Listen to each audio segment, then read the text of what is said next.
প্রথমে আমি বড়িগুলোকে একটুখানি ভেজে নিচ্ছি, তারপরে আমি সজনে ডাঁটাগুলোকে দেব। তো কিভাবে আমি বানাই সজনে ডাঁটার চচ্চড়ি চলো তোমাদেরকে আজকে দেখাই। তো দেখো,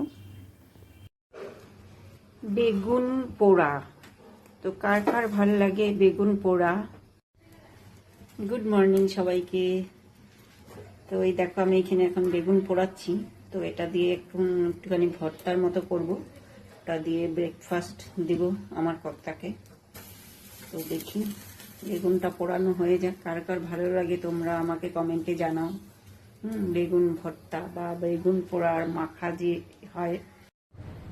হ্যালো, তো আজকে আমি রান্না করছি হচ্ছে সজনা দিয়ে চচ্চড়ি, একটা আলু দিয়ে চচ্চড়ি। তো আমি প্রথমে একটু বড়ি ভেজে নিলাম, তার মধ্যে দিয়ে দিব এখন হচ্ছে কালো জিরা,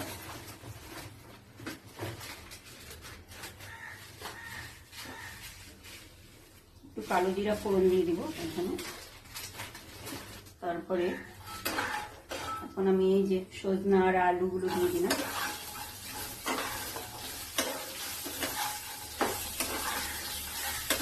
এটাকে একটুখানি ভেজে নিব হালকা, একটুখানি হলুদ লবণ দিয়ে, একটু সামান্য হলুদ দিয়ে দিব।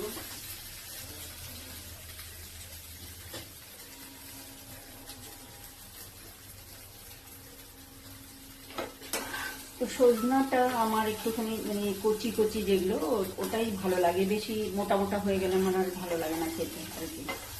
তো এই কচিটাই আমার একটুখানি ভালো লাগে আর কি।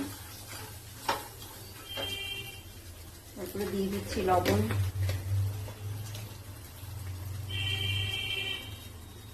লবণ যে যেরকম খাও স্বাদ মতো দিয়ে দেবে লবণটা।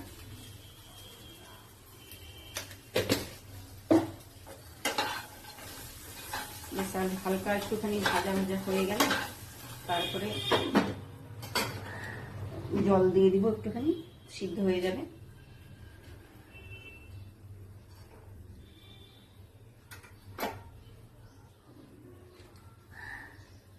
তো তোমাদের কেমন লাগে সজনা চচ্চড়ি খেতে?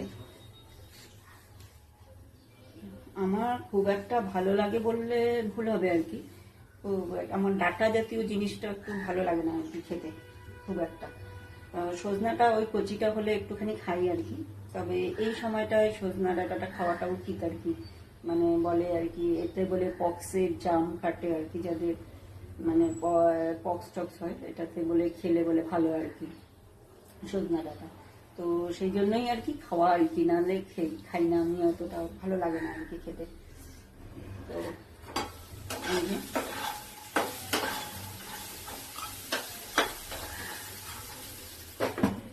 ভাজা ভাজা হয়ে গেলে এটাতে জল দিয়ে দিব, একটুখানি জলটা দিয়ে দিই এখানে একটুখানি,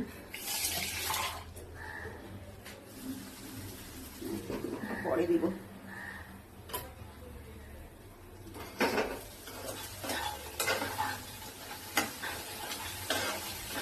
এটার মধ্যে একটুখানি সর্ষে বাটাও দেওয়া যায়, সর্ষে বাটা দিয়ে খেলে ভালো হয়, ভালো লাগে আরো খেতে আর কি।